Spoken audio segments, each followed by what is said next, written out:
Welcome. This is our second session in the Apprenticing series, and today we're going to do a quick review of session 1, talk about how you're doing in your on-the-job training and in your 70-20-10 model.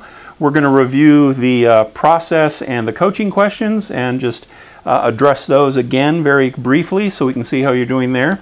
And then we're going to move along in the process and we're going to talk about how to maximize your apprenticing process by implementing a development plan and the VHS process within your church. So, if you recall, the OJT process is a 70-20-10 process where 70% is doing on-the-job training. It's learning by doing. It's I do, you watch, we talk. And then it's I do, you help, we talk. Then you do, I help, we talk. And then you do, I watch, we talk. And then you're going to do that with somebody else. You do, someone else watches, and you talk. That's the process. And hopefully you've got that process down. You've been working on this on Sundays or Wednesdays or Tuesday nights or whenever it is. And hopefully in your 60 to 90 minute weekly sessions, you've been processing this. You've been able to reflect on what's good, what's bad. Why do I really struggle with certain things? Why are some things just so groovy? I want more of it. You just process and let God bring insights and teachings to you from what you've been doing. And then maybe even you've been doing a little more formal reading. That's great. That's the way that we learn. And that's the way that Paul did it with Timothy. And that's the way that Paul encouraged Timothy to do it with others. So coaches, when you're meeting in your coaching sessions, your 60 to 90 minute sessions, you're asking these questions. How are you? What are you celebrating? It's always start to good with the bright spots. You know, one of the things that I found as a spiritual leader is that if we start with what's wrong, we never seem to get out of what's wrong. If you start with what's right, number one, you're starting where God is, because God is in what's right and what He's doing. And it helps us to shape everything, that even the challenges can be put in the context of what's right and what's God up to. So, how are you? What are you celebrating? What challenges are you experiencing? And you're going to face challenges. That's how we learn. And then what do you need to do about those challenges? It's focused on my responsibility to work through those challenges. The coach is there to help, and he says, so how can I assist you in facing those challenges? And then finally, how can I pray for you?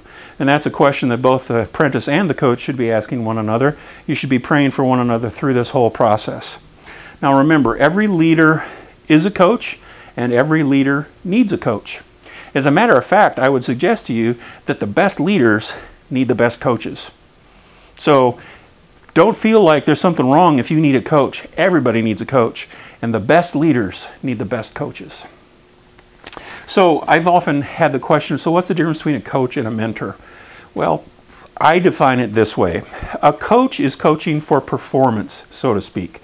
We're trying to help someone become competent or become efficient at something. Mentoring really for me has more of the sense of we're trying to help someone in formation, trying to help them grow personally. And so in a sense, you're coaching and you're mentoring, but for our purposes, we're calling it coaching because it's more of a formal coaching process. We can talk about how you can be a mentor, and as a matter of fact, at the end of your year process, it may be that you want to transform your relationship from apprentice coach to mentor and learner. You may want to do that. That's one of the options. But mentoring tends to be more on personal formation. Coaching tends to be more on professional formation, and so that's the difference we use. It can be the same person. It can be difficult to be both a coach and a mentor, but if you're both committed to that, it can work. And one of the things I want to let you know is if you want more discipleship in your time with your coach, that's possible. Just realize that you have to make the commitment to do it. But for example, you can be coaching if you're working in the church and you're learning how to be a leader within one of the ministries, maybe adult discipleship or children's ministries or whatever. You can do a discipleship process along with this, but it takes something like, for example, Gospel Coach is an excellent resource by Scott Thomas and Tom Wood. Gospel Coach is a great way to implement a discipleship component in your coach-apprentice process, if you have that desire. It takes a little bit more, but there's a workbook that goes along with this. It's an outline process. It has the study guide, so it's a relatively user-friendly thing to do, and that's one way to get more discipleship in your coach-apprentice process. So now that we've gone through, we've reviewed our OJT process, we've reviewed our coaching questions, and we've talked about coaching versus mentoring, then what comes next? What do we need to pay attention to now? Now that you're off the ground, your relationship has started, you've got your sessions going, they're going well. Now what I want you to do is think about a development plan. Every apprentice needs to be developed, and there are certain things that need to be addressed in a development plan. What are you recognizing as an apprentice and a coach that you need to work on personally? Now, don't make a laundry list. Just make a list of 1 or 2 things. What are the top things that you're seeing that you need to work on? I'll tell you one of the ones that I needed to work on as a young leader was I really struggled with criticism. I didn't like criticism. I would take it, but I spent way too much time thinking about it. I chewed on it. I held on to it too long. I didn't learn the process of taking the nugget of truth and letting go of the rest. That's a big deal for leaders, and maybe that's it for you. Another one I struggled with, I've struggled with most of them, another one that I've struggled with is being able to say no. Maybe you're still convinced that if something is good, you have to do it. Well, that's not true. You don't have to do every good thing. God brings other people into the world, and they can do things too. So you know what you can say no to, and if you have to say no, say no. No is a godly word. What are those things you need to work on? Boundaries are very important for leaders. And then what about in leadership? What about leadership in your own life? Are you recognizing that you need to work on particular areas of leadership? Is it that you struggle with feeling like you have authority and you don't want to feel like you have authority? You're afraid people won't like you? Well, the reality is leadership is the use of power and authority. By definition, that's what leadership is. Now, I want you to know that God tells us that He gives us power and He gives us authority to be used for the sake of others. It's not for our own self. But if you're struggling with the whole idea of power and authority, then work on the reality that Jesus had the ultimate power and the ultimate authority, and it was always used for the sake of others. And that's how we're supposed to do it. It's kind of the definition of servant leadership. And then what skills or competencies do you need to work on? Do you need to work on creating schedules? Do you need to work on planning for 6 months out? Do you need to work on vision? Do you need to work on strategy? Do you need to work on how to facilitate a group? Do you need to work on communication, asking good questions, listening? Identify those things. Come up with 1 or 2 personal items, maybe 1 leadership item, and 1 or 2 skills or competencies. And between you and your coach, agree upon those things and spend the next 4 months focused on working on those. Ask your coach for input. Have a plan. Decide that you're going to work on this over the next 6 weeks, and tell your coach what you're going to do. Come up with a specific plan of what you're going to do. Maybe this would be the opportunity for you to get outside help where you go to a more formal source. Maybe there's a book that you want to read.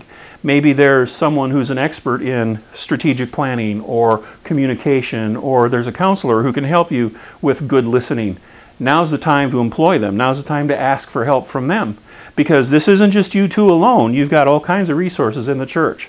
But take this opportunity to develop your development plan and then work that out over the course of your next 4 months. And you'll see amazing growth.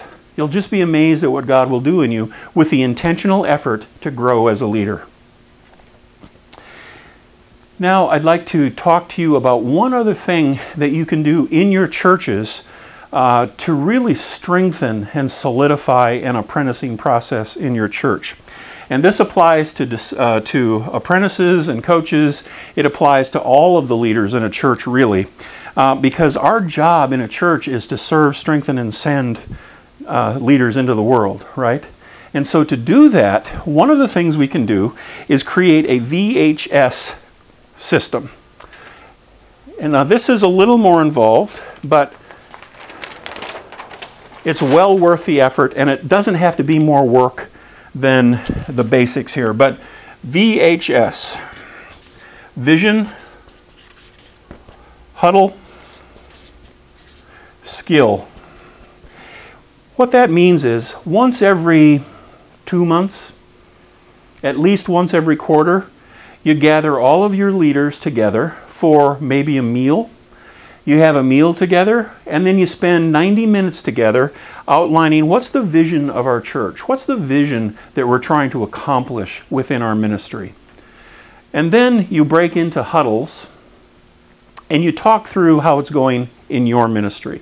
Now, it's not necessarily always children's ministers, youth ministers, family ministers, adult ministers at the same table. Sometimes you mix them up and talk about how it's going. How are we doing with living out the vision? How are we doing in fulfilling the mission of the church? And then you have a time where there's a skill building session.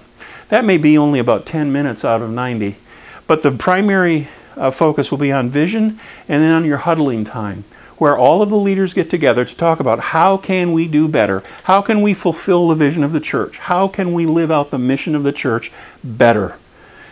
And the really cool thing about the VHS system is that it brings all the leaders of the church together and all of the voices are heard together. So everybody has a say, and well, what about this? What about that? It's a great time to ask questions. It's a great time to be very authentic about what's working and what isn't working. It's a great way to bring the strengths and the talents and the abilities of all the leaders and all the apprentices together in one place, and it can be a very powerful tool in a church to lead change. So if you implement a VHS system along with your apprenticing, it will reinforce both. It'll strengthen your apprenticing system, and that will strengthen your VHS or your overall leadership system within the church. So I encourage you over the next few months, make sure you're working on your development plan and take a shot. If you're not the senior leader, talk to your senior leader about the possibility of trying a VHS system and just see if you can find the benefit of that within your church. Because ultimately, this isn't about us. Ultimately, it's about the kingdom of God. And if we do these things, I think you'll see that God is developing leaders in ways that you never believed. So God bless you over the next 4 months. May you see amazing things happen over those months, and may you glorify God and exalt the name of Christ. So God bless you. We'll see you next time.